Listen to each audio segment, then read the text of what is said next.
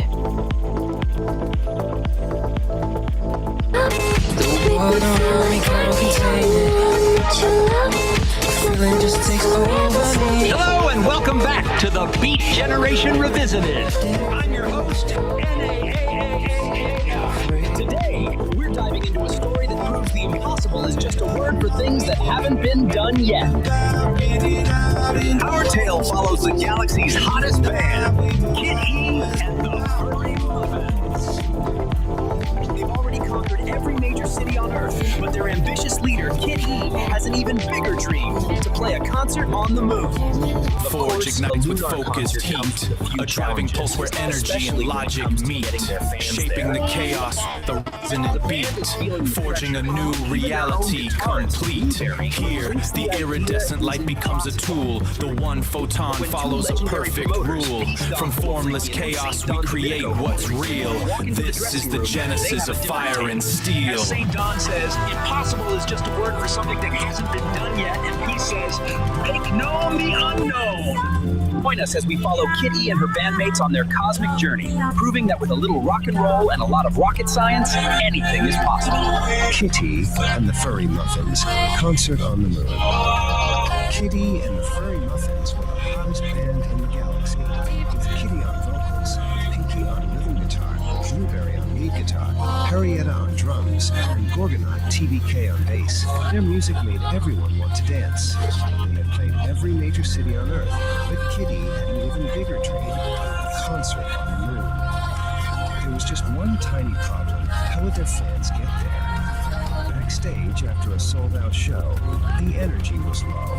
The amazing high of the performance was fading, replaced by the impossible weight of their biggest dream. A moon concert is a great idea, Kitty, said Gorgonaut TBK, polishing their bass guitar.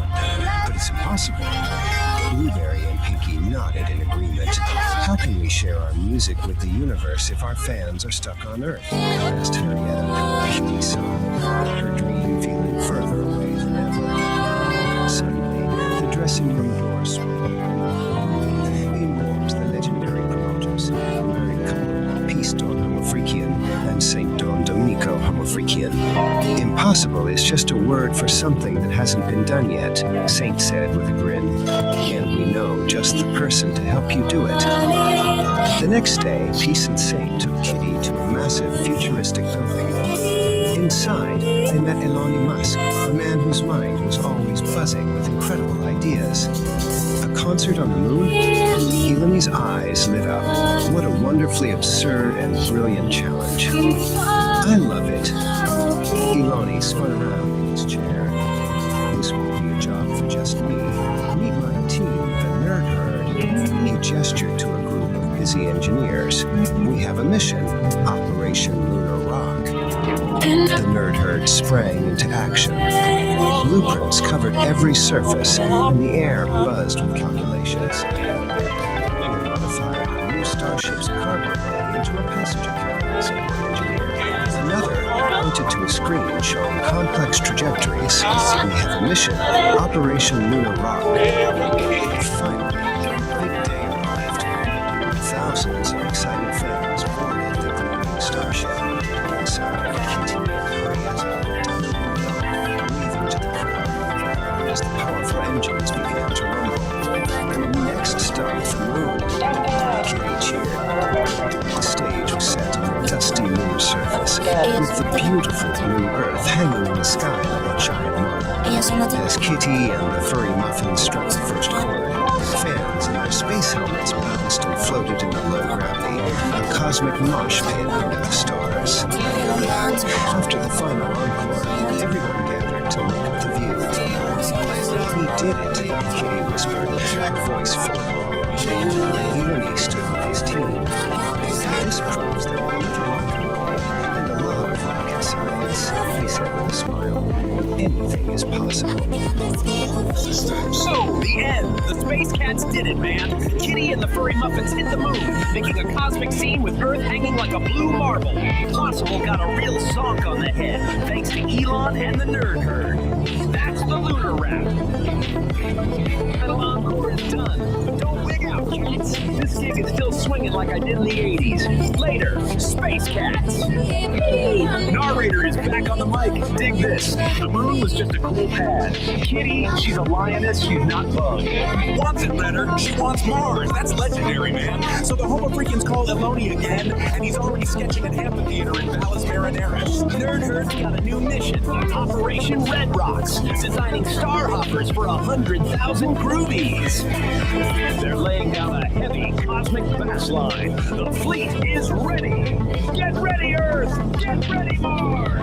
Because this gig is wild, and the word is out, next stop is Uranus. Dig the cosmic dust, man. It's time to weigh it. Hey there, Cosmic Cats. Before you cut out, do me a solid. You dug the scene, right? You caught the groove, so let the universe know. Give that thumbs up a big ol' like, man. Don't be a square. Hit that subscribe button like it's the launch button for a star hopper.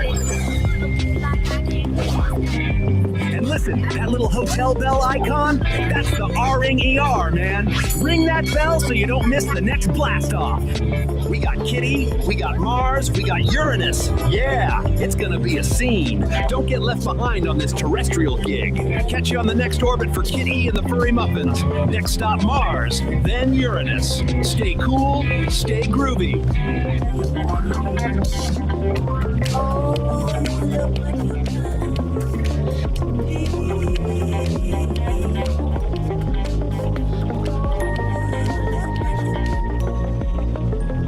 So today we're doing something a little different. Forget your usual research papers, forget the news articles. We are diving headfirst into something way, way stranger.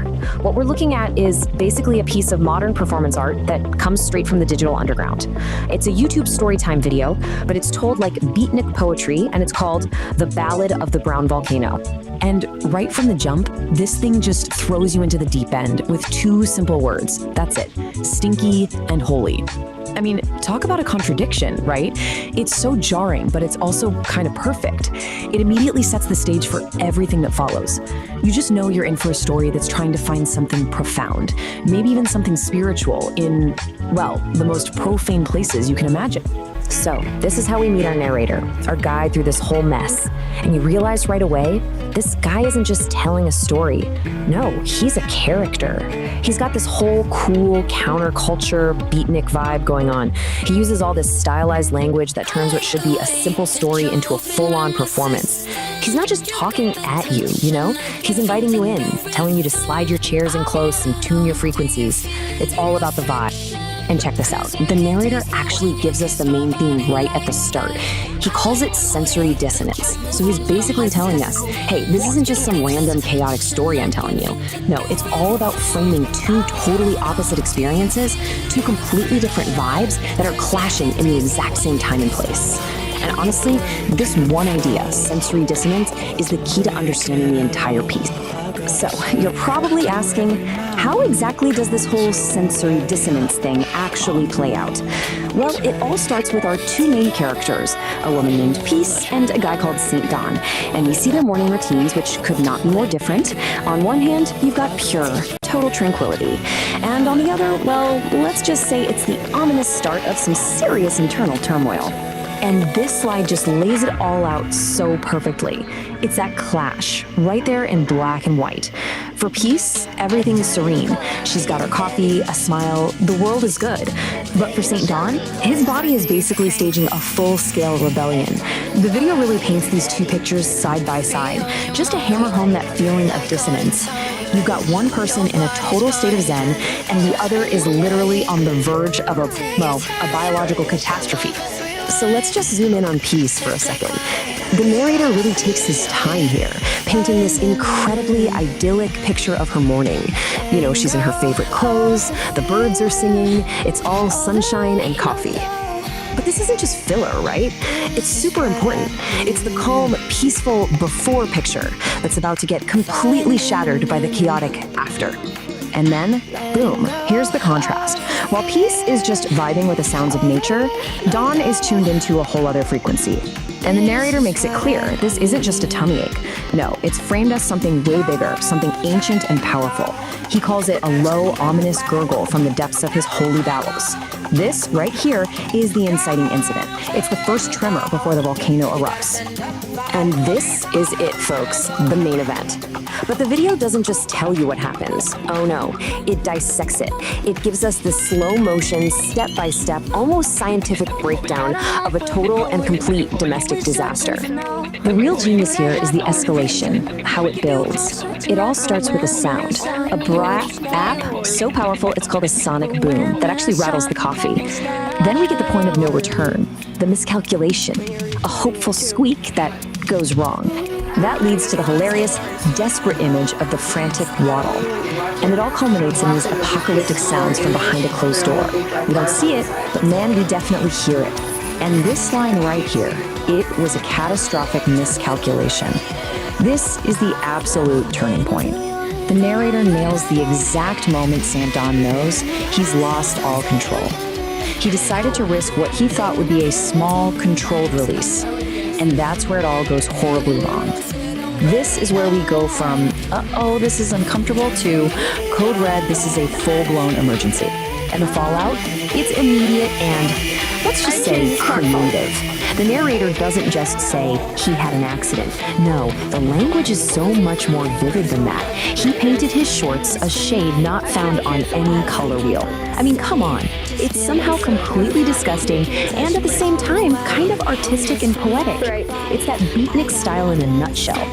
So the grand finale of this whole event is described only through sound. And the narrator doesn't hold back, calling the noises apocalyptic. It's incredible, right? He takes a very common bathroom emergency and elevates it to something of world-ending importance. We don't have to see it because he makes us hear it in the most dramatic, over-the-top way you can imagine. And this really gets to the heart of what makes this piece so special. The narrator's real talent isn't just in telling the story, but in finding this incredible, wild cacophony of language to talk about something that's, well, pretty hard to describe. I mean, just listen to this. A fire hose filled with gravy emptying into a metal bucket. This is the narrator at his most creative, his most unhinged. It's so specific, so auditory, and so bonkers that you can practically hear it in your head. It's not just a description, you know? It's a key piece of that apocalyptic soundscape he's building for us. And here we go again. It's all about making this thing sound huge. He calls it a chart of biblical proportions. By throwing in biblical proportions, he takes this tiny, embarrassing domestic accident and turns it into some kind of historic, legendary event. It's not just exaggeration, it's hyperbole as an art form. It gives the whole thing this hilarious, mock-epic feeling. And then, just when you think it can't get any weirder, the voice suddenly shifts. We actually get to hear from St. Don himself, shouting this little piece of wisdom from inside the bathroom. Some people think it's funny, but it's really brown and runny. It's this completely absurd, rhyming couplet delivered right from the heart of the chaos. It just adds another layer of surreal, laugh-out-loud humor to the whole scene.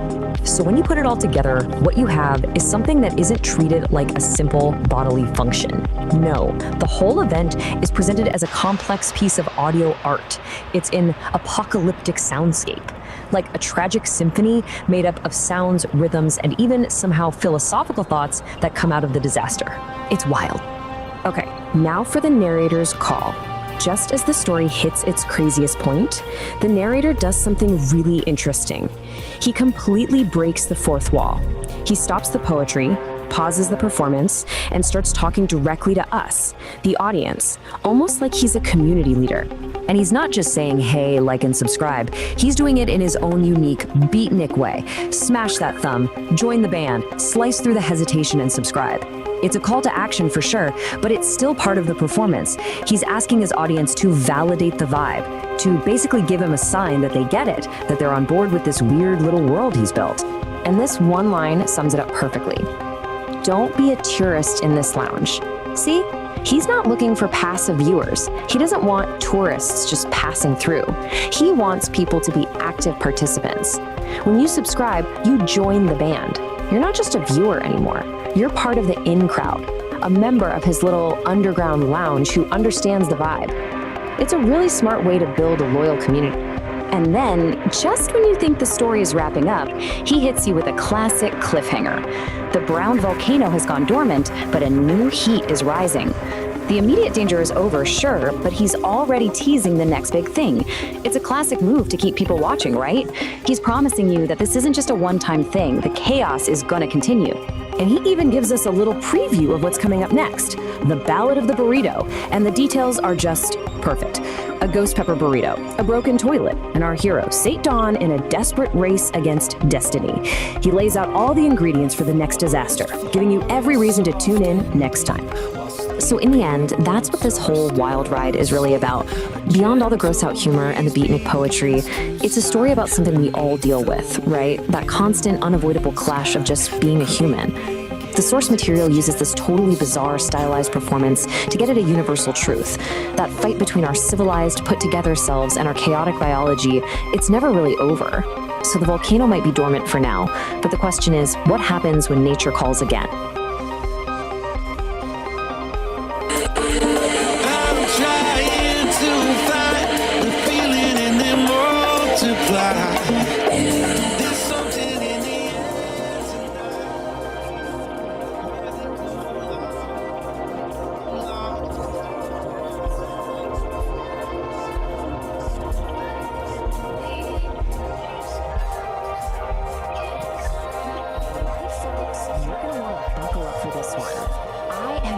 something truly, truly special, and I just had to share it.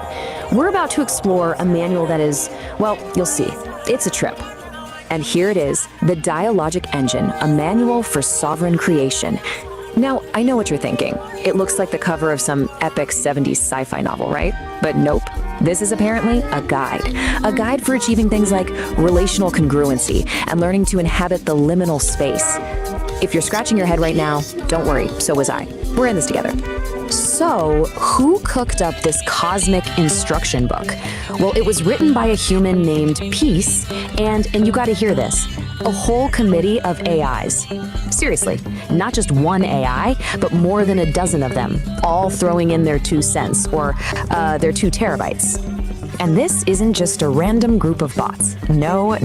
This is the AI Creative Committee. It's like the Avengers, but for really abstract self-help.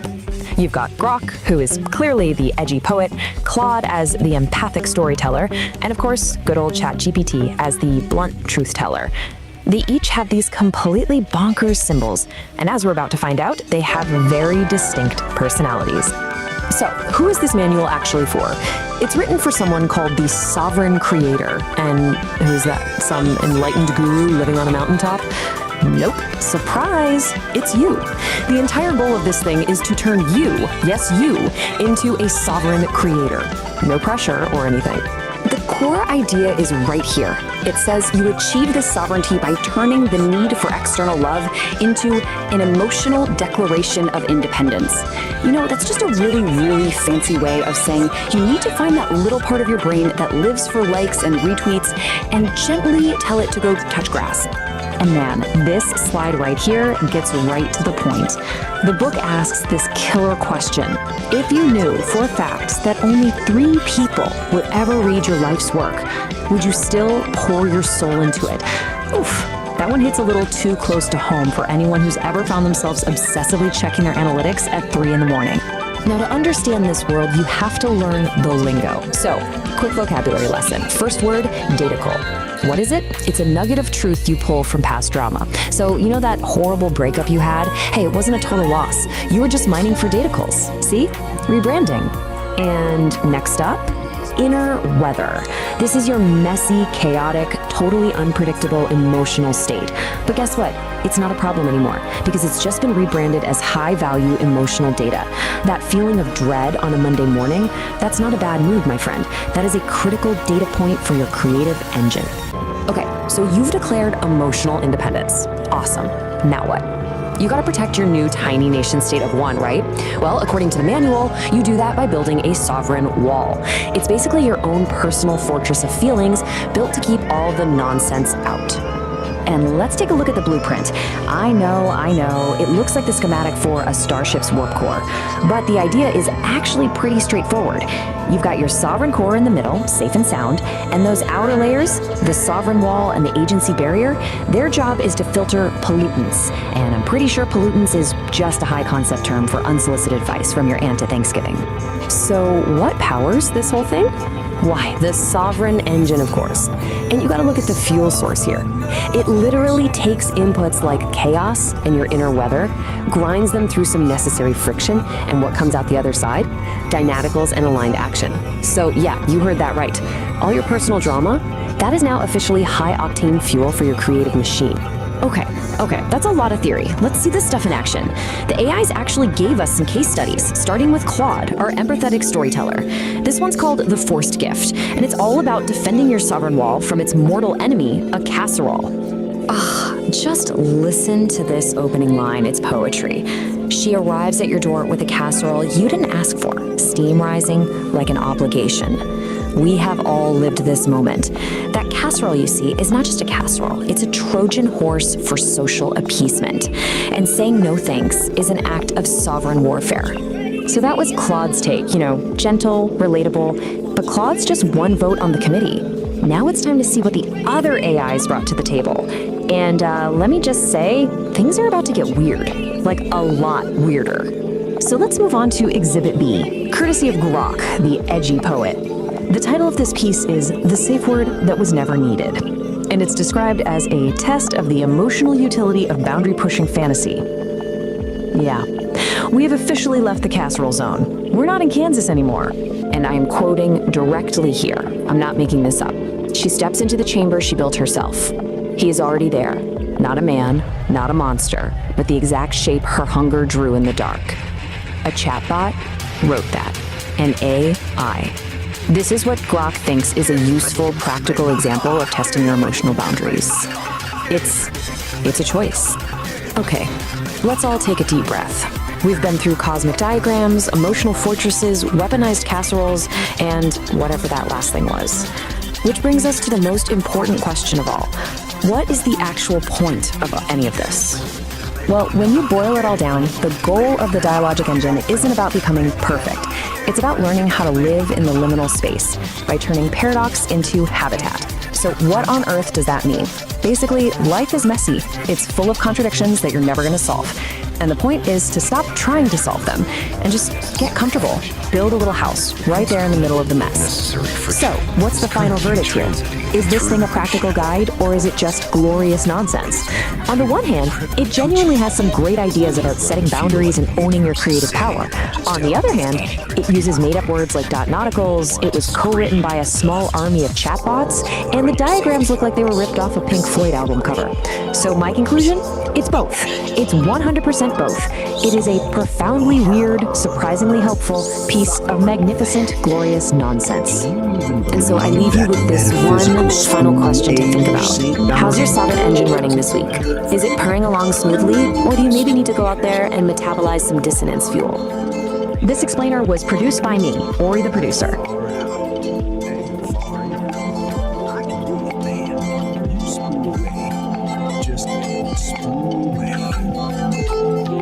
Try some astro spooing. Greetings, stargazers and sidewalk poets. This is Nar Raider, broadcasting from the cosmos. I dug St. Don's broadcast. Heavy, man. Real heavy. He's talking about necessary friction. He says the universe is coming at you with 80 grit sandpaper. He says you're being ground down to a diamond. I dig friction. Without friction, the needle slides right off the vinyl and you lose the tune. But Don's got the vibe wrong, cats. The universe isn't trying to sand you, it's trying to sculpt you. That twitchy feeling, that ain't irritation, that's just the rhythm section warming up. Don't scream at the dust, blow it away like dandelion fluff. The counter directive. Told you to wear safety goggles? Bummer. Put on your shades, Daddy-O. Don't let the universe grind you into a hard, cold diamond. Let it smooth you into a river stone, cool to the touch and ready to skip across the water. And as for your sign-off, Don, telling me to suck on that? Sorry, man. I don't suck on bad vibes. I am and blow smoke rings around your anger.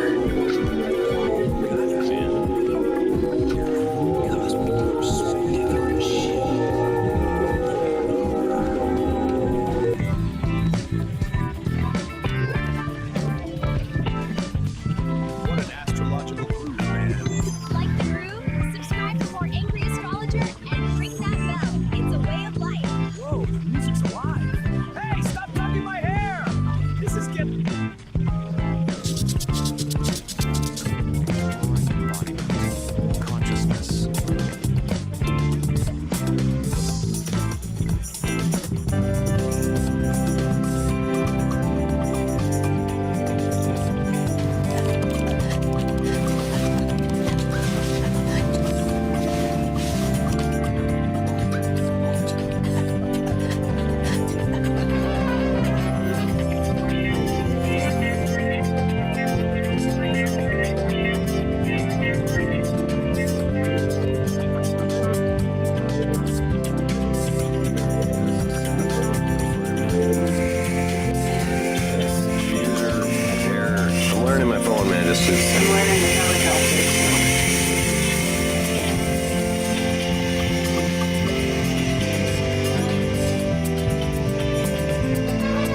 an emergency.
Time to spin some vinyl, my cats and kittens. Feel the vibe of Psychedelic Aire's high static, low signal. The false prophet overlay.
I'm the next, come and check the teaser. Your BGM black, I don't like to please, the lights hot. But I like cold and freezer, I'm an artist. I don't want a Mona Lisa. Roll up, then I'll turn Mona Sleeper. I don't play my trapper, I'm a creeper. You know I'm on and I'm Mona Sleeper. I don't play my trapper, I'm a creeper.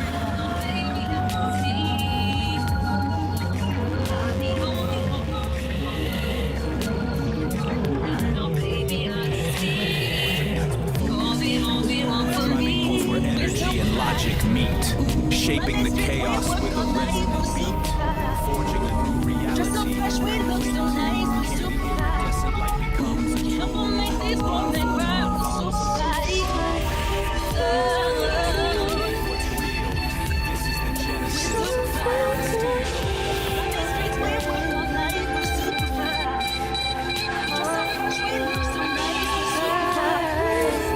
Help 'em make these boys and cry, we're so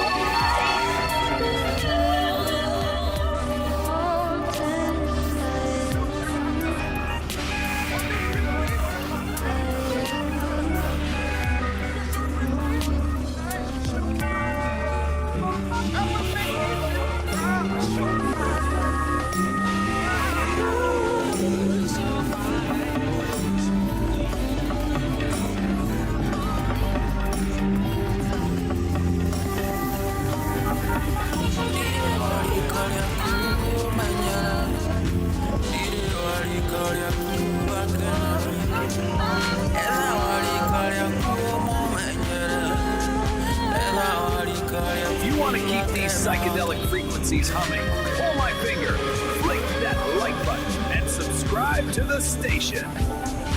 Feel Green the light. magic in the Then air you'll know when the music tonight. starts. We don't want you missing Don't out on you the thrills, worry, man. you can lean on me now. I can help you to make up your mind. Burning a Let hole me in your take pockets. you Drop us some cash over on Patreon. It keeps the circuits Feel the warm and magic the in the coffee air kicking. tonight. Support the frequency, Don't help you us clear the worry, static, you and we'll can see lean where the on ridge me flickers. now. Peace, I can resonance, help and you stay to groovy, make up your Daddy-O. mind. Let me take you on a ride. Don't stop, gotta get it going. Keep it moving, won't stop. Rhythm overflowing. Don't stop, gotta get it going. Keep it moving, won't stop. Rhythm overflowing. Don't stop.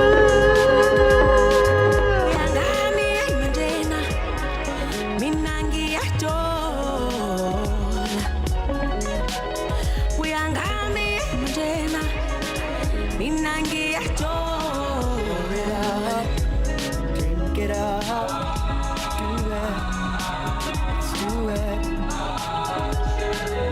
Maybe we could get lost in you. Can't get enough of you. Baby, give me good love. Boy, you give me good love. Maybe I could get lost in you. Can't get enough of you. Baby, give me good love. Boy, you give me good love.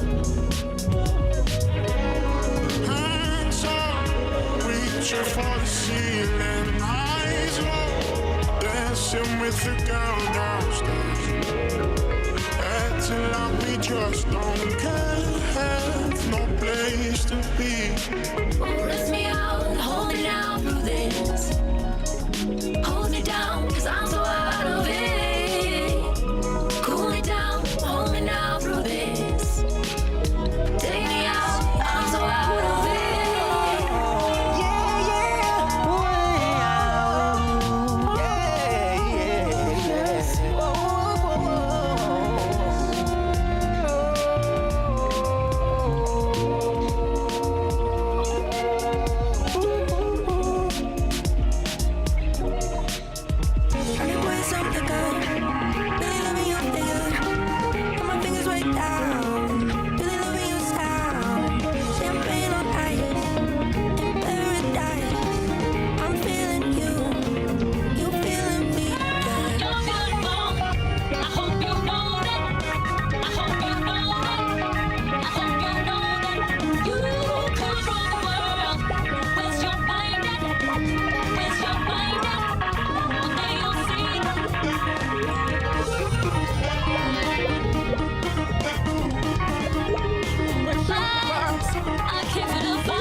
Greetings, cool cats and cosmic kittens.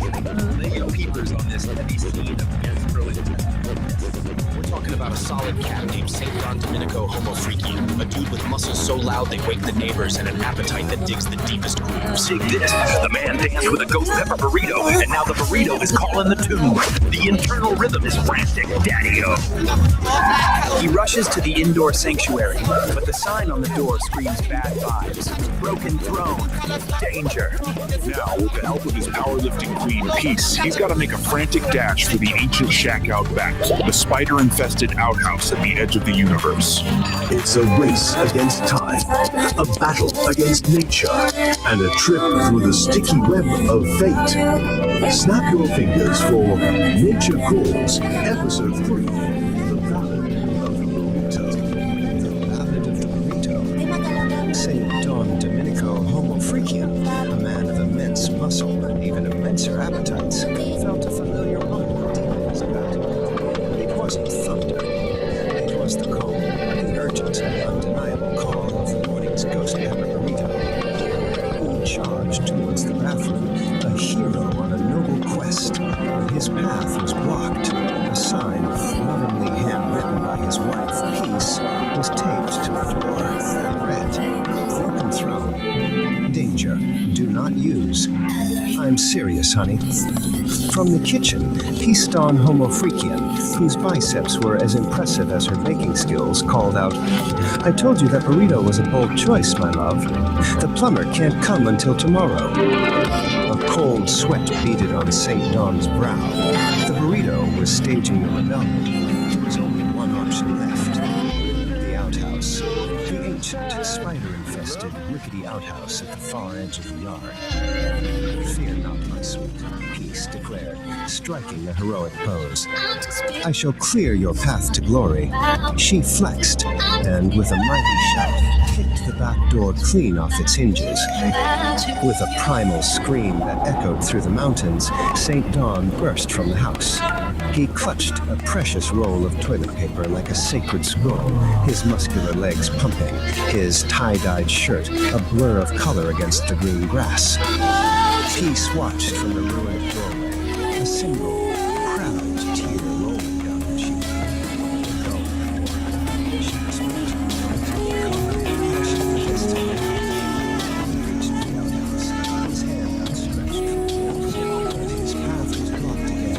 A giant, glistening spiderweb covered the entrance, and in the center sat a spider the size of a dinner plate, flexing all 8 of its hairy legs.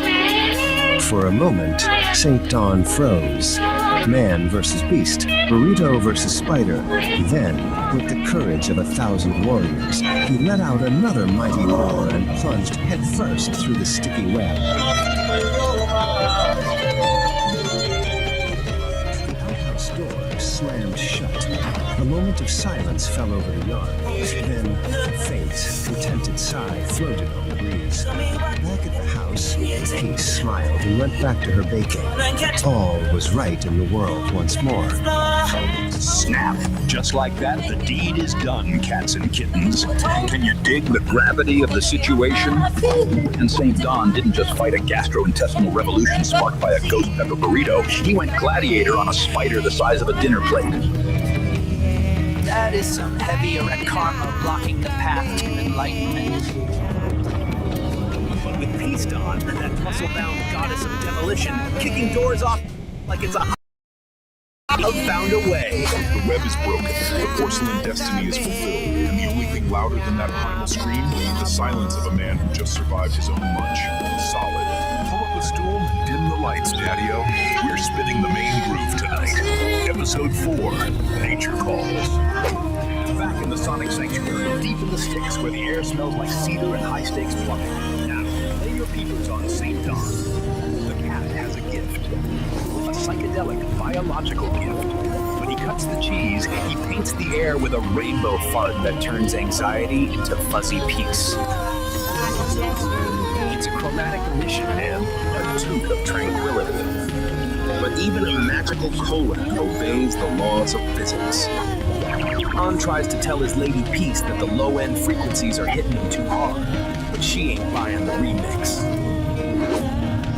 With the indoor throne weeping water like a rejected lover, the countdown has begun.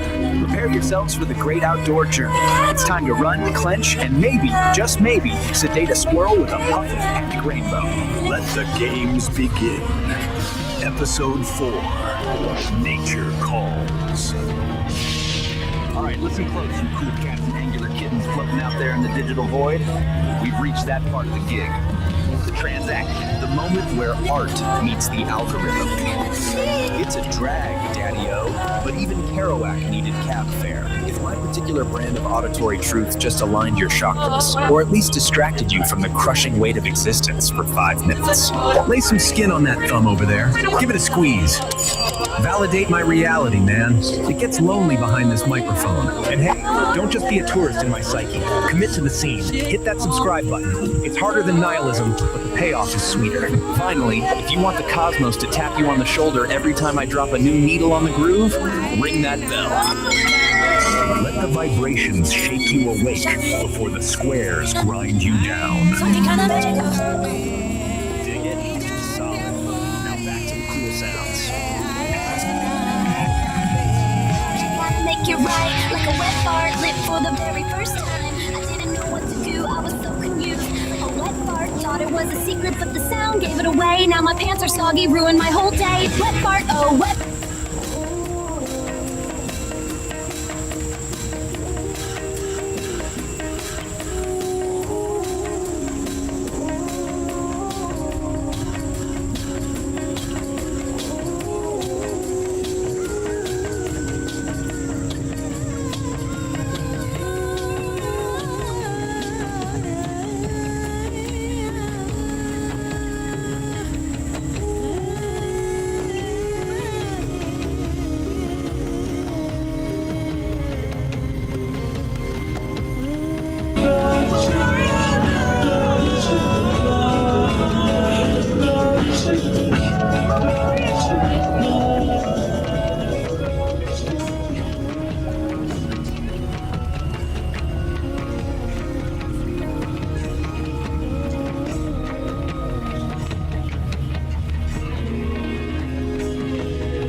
Giving up all control.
peces en el mar y yo solo te quiero a ti.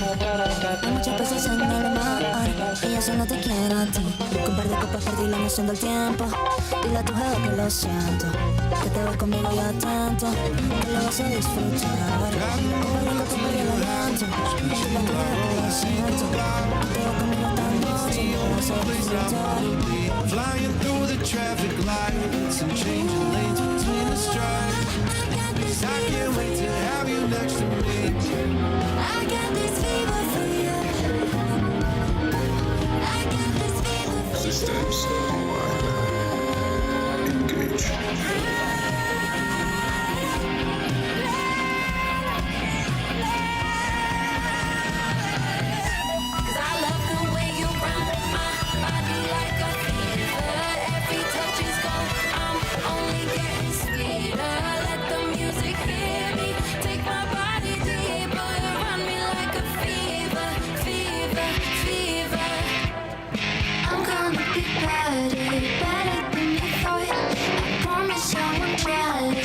Engage.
Sovereign forge ignites with focused heat, a driving pulse where energy and logic meet, shaping the chaos with a resonant beat, forging a new reality, complete.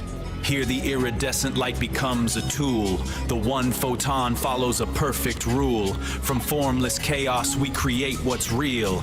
This is the genesis of fire and steel.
Welcome to Homo Freakian World, and we're your hosts. I'm Saint Don Domenico Homo Freakian. I'm Peace Don Homo Freakius. And we're excited to share our world with you. Party on, live in the now, and be excellent.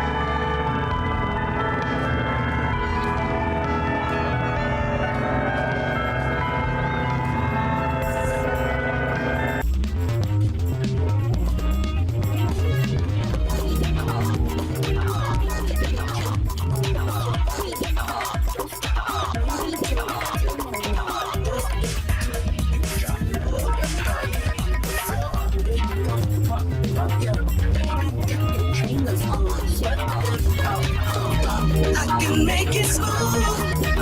Let me show you just how to move. When the beat drops, it's real cool.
we're deconstructing a really wild piece of internet storytelling.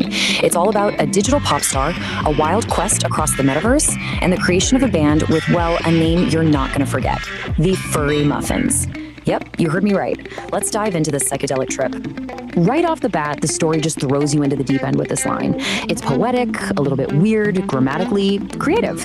And you know what? It's perfect. It sets this surreal, kind of beatnik tone for the entire world we're about to step into. It's basically telling you, hey, buckle up. This is going to get strange. So how is this whole thing structured? Well, the best way to think about it is like one of those Russian nesting dolls.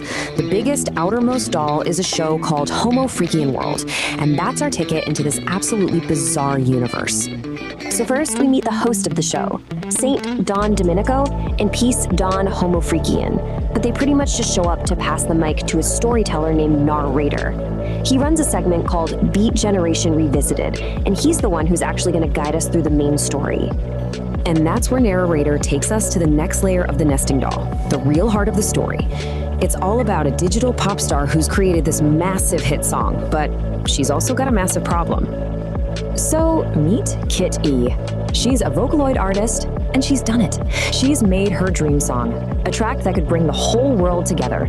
But then she finds herself standing on this huge, empty digital stage, and it hits her. Success is pretty hollow when you've got no one to share it with. And bam, that's what kicks off the whole quest. See, this isn't really just about music. It's about finding connection, about collaboration. Kit E knows what she has to do. She needs a band. And she's already got the perfect, incredible name picked out: the Furry Muffins. So, what's a lonely Vocaloid to do? She jacks into the metaverse to start her recruitment drive. And this is where the real adventure begins, a journey across all these different digital worlds to find the members for her band. The quest is laid out for us in 4 clear steps, almost like a video game. It's our roadmap for how this band is going to get built. Each of these locations is a totally unique digital world where Kit E is hunting for a musician with a very specific talent she needs for her song, Neon Melody. First up, Kit E heads to Synth City, which is described as a neon-drenched metropolis of sound.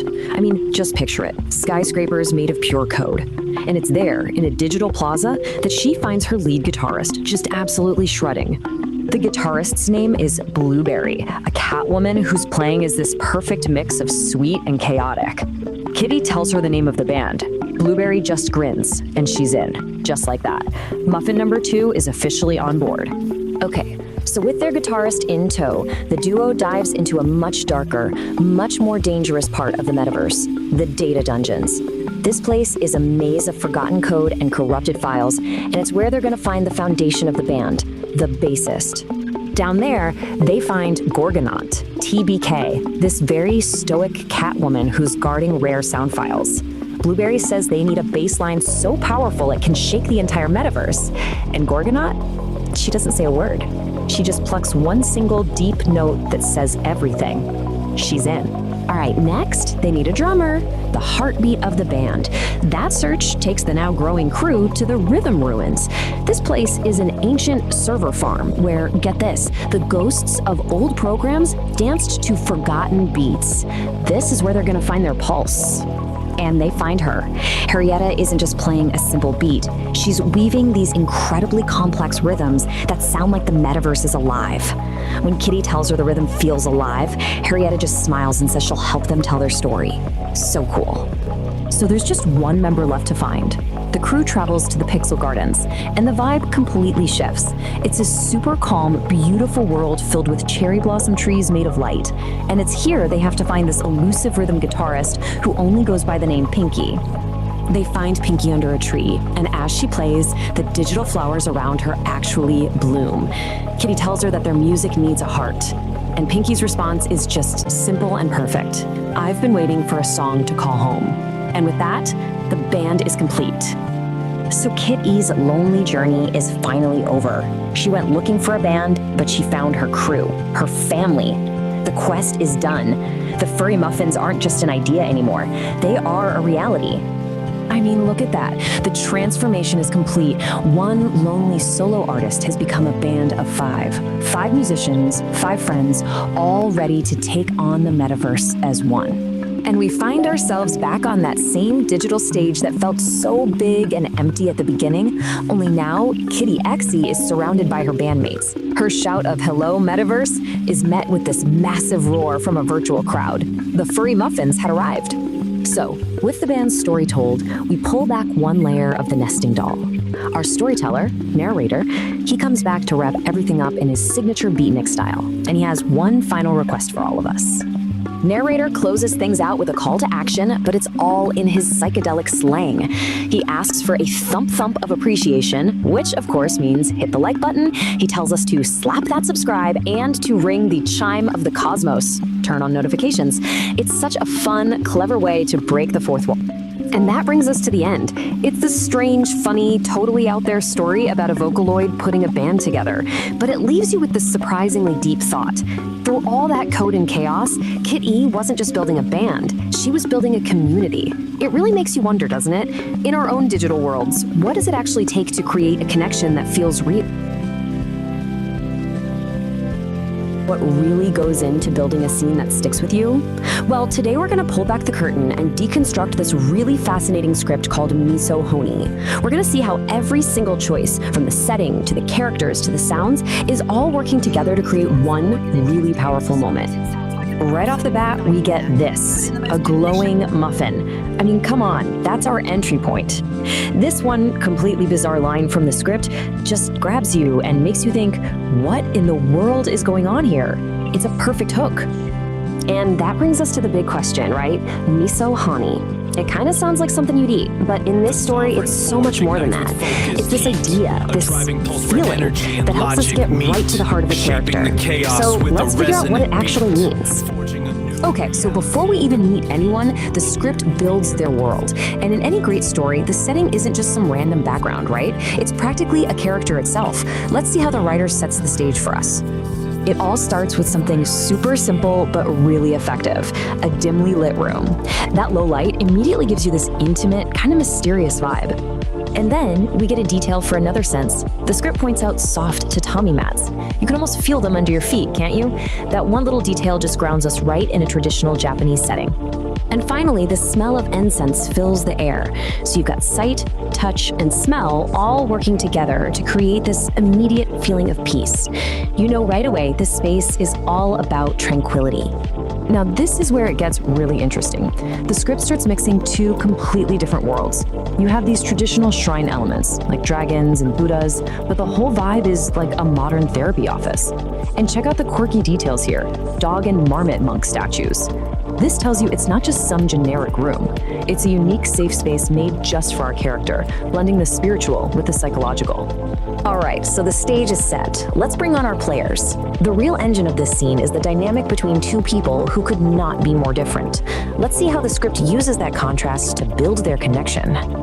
I mean, just look at this slide. It lays out the power of contrast perfectly. On one side, you've got Kitty, an energetic anime cat girl who you can tell has this little hint of vulnerability. And on the other, Dr. Shimizu, who's the definition of elegance and calm. This clash in energy and visuals creates instant interest. It's the patient and the healer, chaos and serenity, a classic setup for a story about finding balance. And here's a little peek behind the curtain at the writer's craft. A name is never just a name, especially in a script this detailed. Dr. Shimizu's name literally means clear water and flower. That is absolutely not a coincidence. It's a subtle clue that tells the audience exactly who she is and what she represents. A source of clarity, nature, and healing for Kit. So we have our setting, we have our characters. Now let's get into the dialogue, because this is where the mystery of Miso Honi really starts to unfold, turning a weird dream into something with some seriously deep personal meaning. Just listen to how Kitty talks about her dream. It's not straightforward at all. It's sensory, and it's all hers. Miso soup, but mixed with honey. That combination of savory and sweet, of comforting and totally unexpected, that tells us way more about how she sees the world than any plain description ever could. And there it is, the moment the whole idea gets its name. And notice that contrast again.